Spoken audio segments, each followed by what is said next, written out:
Hello, I'm making this video today because I would like to share with you an experience I had about 1 to 2 years ago. Falls under the category of a lucid dream. Now, the reason that I found it interesting is because of the possibility that it may have been a shared dream experience. I got the impression during the dream that I was interacting with a real person who's out there somewhere, alive right now. I'm not sure if this is the case, but it's always fun to think about the possibilities, so let me just get into it. Okay, so unlike other experiences that I've had, I don't remember clearly how this one started. There's a possibility I was having a dream, became lucid, and then this experience started. It may have been when I was in between waking and sleep. I just don't remember. Now, when I became lucid, I was in what looked like a hospital room. There was a wall right next to me, a bed in front of me, and then the room opened up over to this side. Now, for some reason, I was below the edge of the bed, so I had to raise myself to look over the side. Once I did that, I saw this grotesque face, like right here. And originally it was looking this way, but then it turned to me. So I immediately get a little bit scared. I'm like, okay, what the hell was that? But then I decide, because I'm curious, I want to see what is this thing. So I go over the edge of the bed again and look at it a little bit more closely. So let me describe to you what it looked like. I mean, at first it didn't look human. I thought it was a monster. The head was wider than it was tall. It was all bulbous with pockmarks everywhere. It had these really squinty eyes and gray wispy hair. The strangest thing was its mouth. It had human teeth, but they were protruding out of its mouth at all these weird angles, and they were oversized. Now, it looked like a cartoon. It looked like a caricature. It was beyond the realm of anything I've ever seen in human life. And I know there are physical deformities out there, but this was beyond that. It was just like a grotesque, you know. So as I'm looking at it, I focus more and more, trying to figure out what is going on here. And as I do so, the face changes. The features soften. It starts to approach a normal human face. The shape narrows down a little bit. The eyes get bigger. The teeth go back into the mouth. So it never completely got to normal human, but it got close. So at this time, I had a couple of impressions. Now, these were probably intuition. I've had other experiences where I hear a voice, which I presume to be a guide. It wasn't as clear as those, but it was impressions that I got that I don't know where they came from.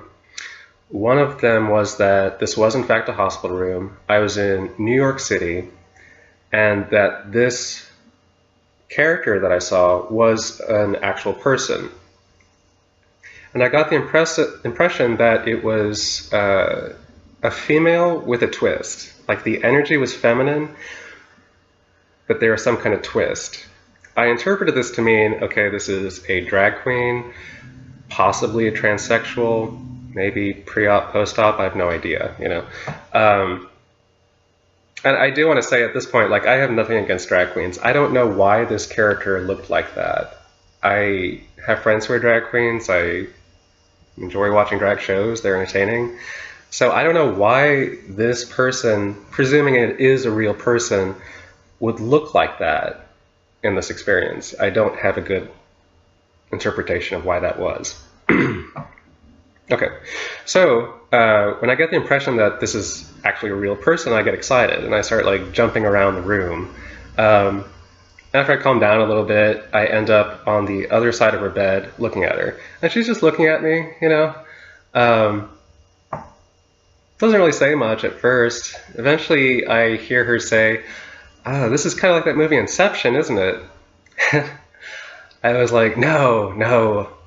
There are much better movies about lucid dreams than Inception.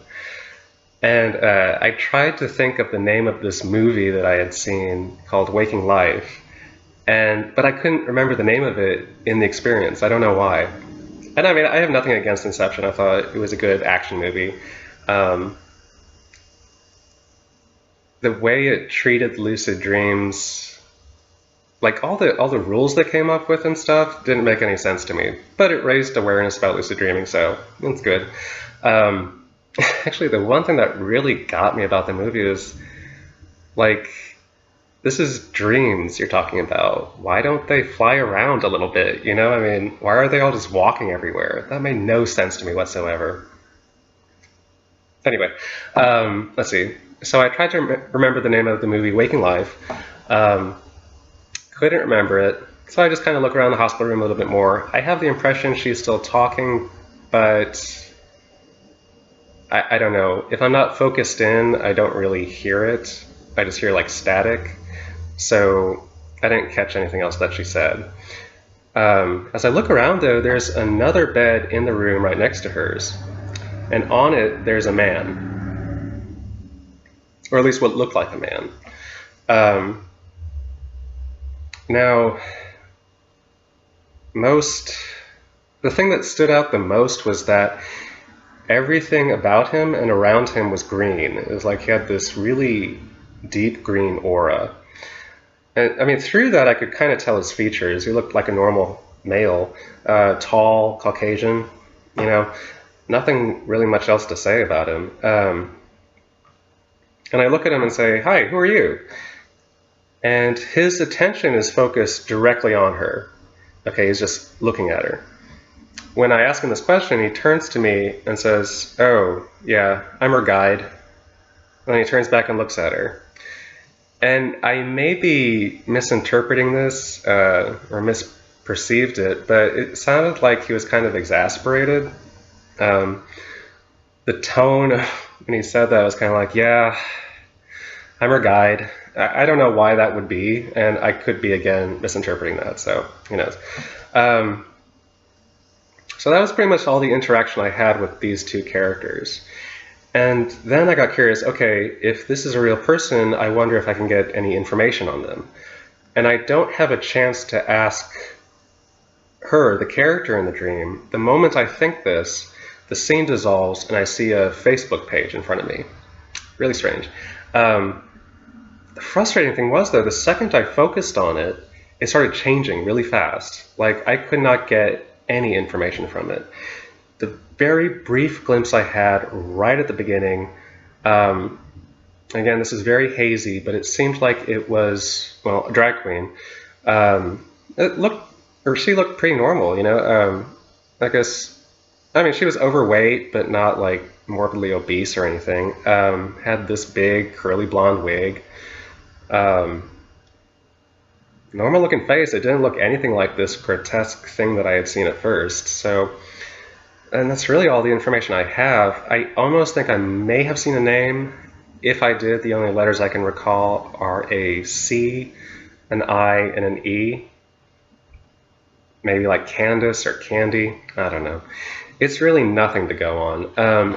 And once I started looking at this Facebook page and it was rapidly changing, I was like, well, this isn't getting anywhere, so I woke up. And I did do a little bit of investigation after that, but you ever do an internet search for drag queens in New York City, you learn that there's like 100,000 of them, so it was fruitless. I didn't see anybody that looked like this person, so so that's really all I have to say. That was the end of that experience. But on the infinitesimally small chance that you are a drag queen and you live in or around New York City, you're in the hospital sometime over a year ago. I didn't record the exact date, and I kicked myself for that, but I just didn't. And you remember having a lucid dream where some weird guy's jumping around your hospital room talking about movies. That was me. And I guess the only thing I want to say is, if you have a chance, go watch the movie Waking Life, because it's really good. No, this is not an advertisement. Okay, bye.